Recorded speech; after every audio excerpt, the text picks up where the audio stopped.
A continuación presentaremos la línea base ambiental para el proyecto Sociedad Portuaria El Callao. La línea base ambiental consta de 5 partes: análisis abiótico, biótico, socioeconómico, paisaje y zonificación ambiental. La primera porción es el estudio del medio abiótico, el cual tiene 10 subcomponentes. Comenzaremos por el punto 1, geología. La región del Caribe en el noroccidente colombiano se caracteriza por la subducción de la corteza oceánica bajo la corteza continental. La región se encuentra en una zona de triple acción de las placas Nazca, Caribe y Suramericana. El proyecto se demarca sobre lo que se denomina el cinturón de San Jacinto y el Sinú. El gasoducto pasa por la falla de Pasacaballos. Se realiza un estudio morfológico de la zona del proyecto, donde se pueden identificar 2 provincias, la zona del Taica litoral y una zona montañosa, la cual consta de colinas y depósitos de piedemonte. En la imagen de la derecha se puede observar la desembocadura del canal del Dique en un delta de 4 brazos.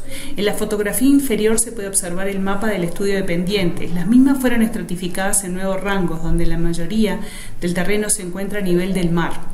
El gasoducto se encuentra en dicho terreno. La zona del puerto se encuentra en las zonas de rango moderadamente inclinados.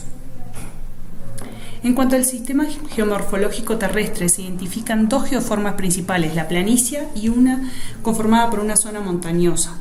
El sistema denota un precioso paisaje, puesto tiene ondulaciones que varían de 0 a 26 metros sobre el nivel del mar en distancias cortas. Aquí podemos ver tanto la planicie como la zona montañosa y las fotografías que se tomaron de los tipos de terreno en campo. En cuanto a la terminal portuaria, el área marino, se analizó detalladamente el fondo, donde se identifican 3 paisajes: una meseta somera, calcárea y arenosa, una zona intermedia con piscinas submarinas, otra de colinas que terminan en un talud exterior abrupto y una llanura profunda, plana, ocupada por lodos finos. Como podemos ver en las imágenes, se realizaron análisis de batimetría, sonar, de barrido lateral y análisis con videos submarinos. También se realizó un estudio del avance de la línea costera. En las fotografías podemos observar la evolución de dicha línea, observando que en la zona de erosión y en lo que ha venido retrocediendo en los últimos 50 años, un promedio más de 1 metro por año. La línea costera se encuentra ocupada por 2 franjas de manglar, las que están separadas por un área semi-desprovista de vegetación.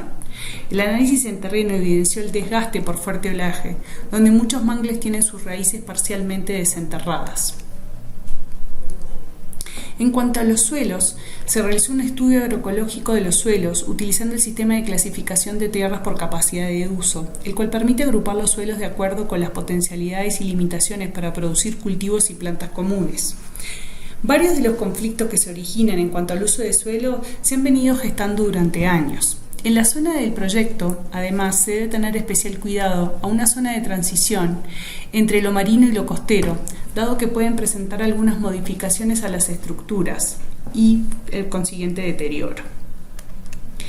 Pasando al tema de la hidrología, los recursos hídricos de la bahía de Cartagena se encuentran principalmente influenciados por aguas de origen marino provenientes del Océano Atlántico y aguas continentales de los distintos afluentes de las microcuencas circundantes.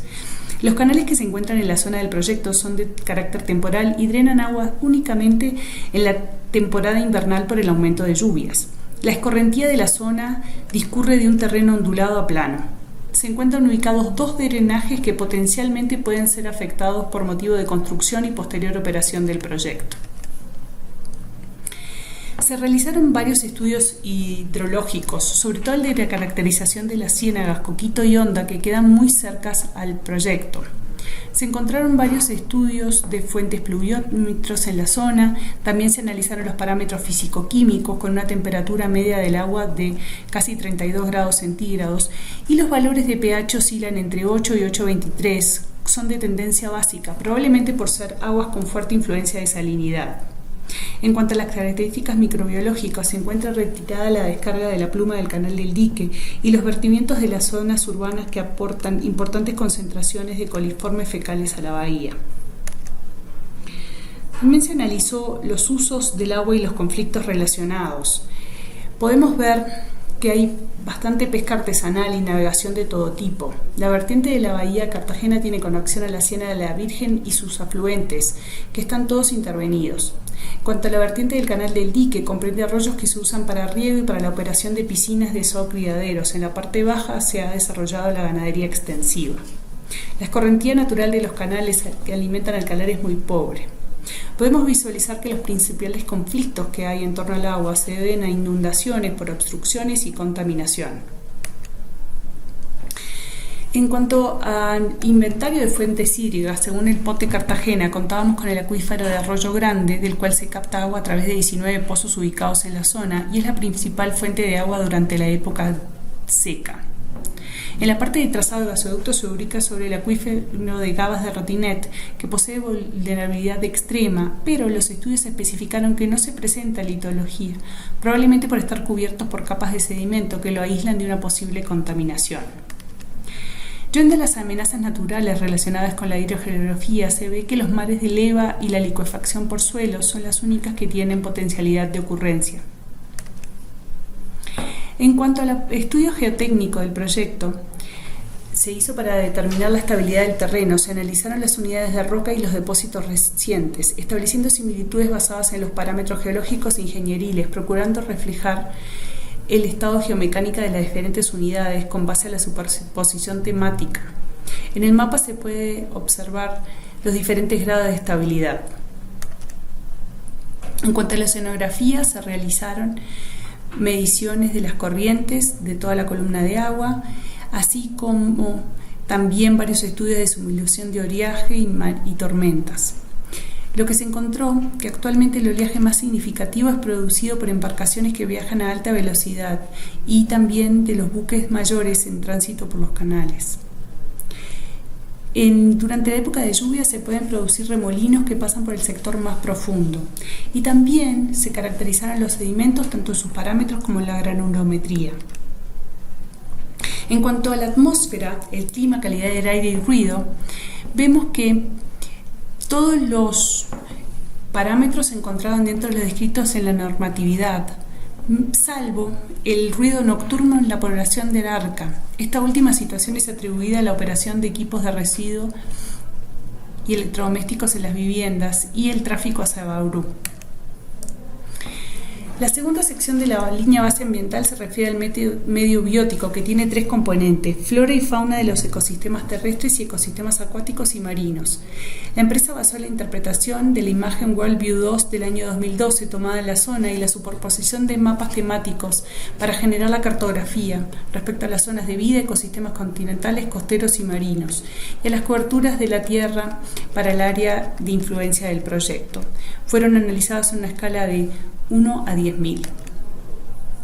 En cuanto a los ecosistemas terrestres de flora, el proyecto se ubica en una zona de vida bosque muy seco tropical, de acuerdo al sistema de calificación ecológico Holdridge.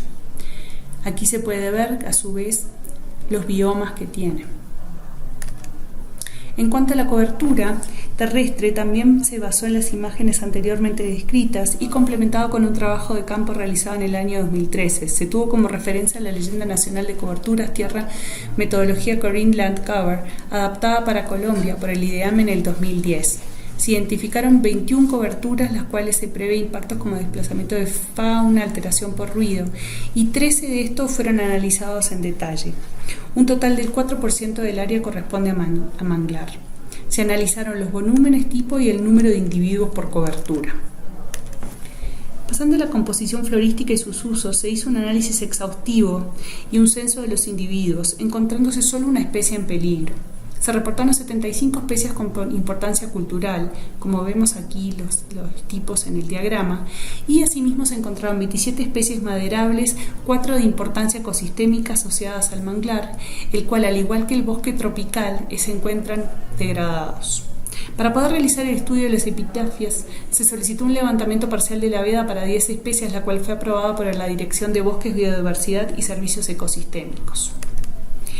Pasando a la fauna, se realizó un trabajo minucioso de muestreo en el área de influencia del proyecto. El trabajo inicialmente se basó en fuentes secundarias científicas y luego se realizó por medios directos, también indirectos, como entrevistas a trabajadores del predio y pescadores. En cuanto a la dictofauna, se reportaron 47 especies de interés comercial y de autoconsumo por las comunidades.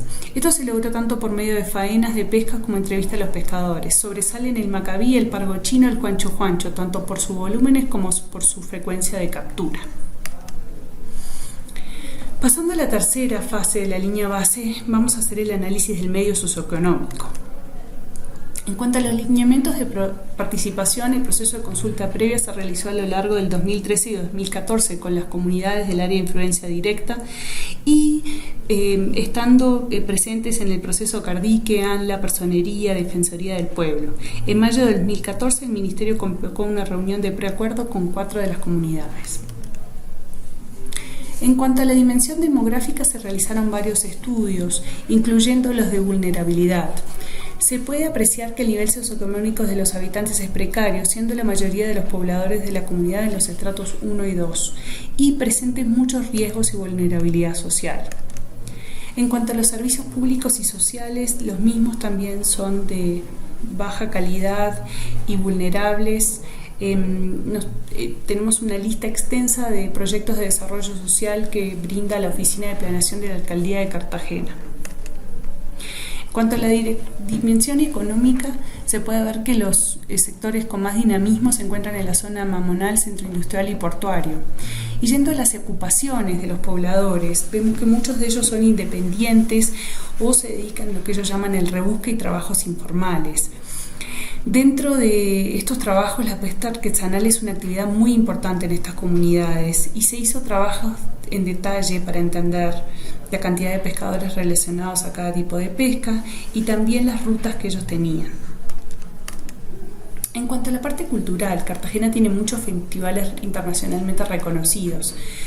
Igualmente, los pobladores locales no tienen tanto acceso a ello en cuanto a las percepciones que se manejan. La dimensión cultural se caracterizaron las comunidades étnicas, en especial los afrocartageneros.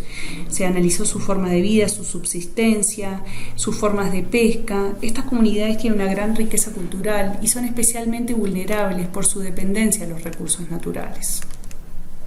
En cuanto a los aspectos arqueológicos, gran parte del mamonal presenta muchas modificaciones, por lo cual no se puede realizar estudios profundos. En el área directa de influencia del proyecto no se han realizado estudios arqueológicos. Algunas fundaciones como la Fundación Mamonal y la Fundación Juan Felipe Escobar Gómez hacen fuerte presencia en la zona, ayudando a las comunidades que ya se han conformado en juntas de acción comunal y consejos. Se realizaron varios conversatorios con ellos, como podemos evidenciar en las fotografías.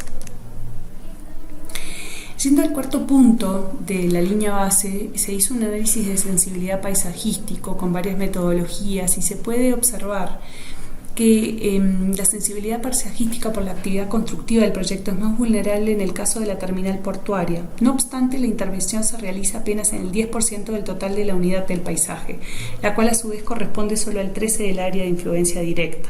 Se identificaron 33 unidades del paisaje, en su mayoría lomerío y planicie, modelados en un clima tropical semiárido. Por último, se analizó las zonas de sensibilidad. Se realizan análisis físicos, bióticos y socioeconómicos. En términos generales, el área de influencia presenta una sensibilidad baja, debido principalmente a la cuidadosa selección de la localización del proyecto, procurando evitar sectores críticos donde se puedan generar graves perturbaciones ambientales y o sociales.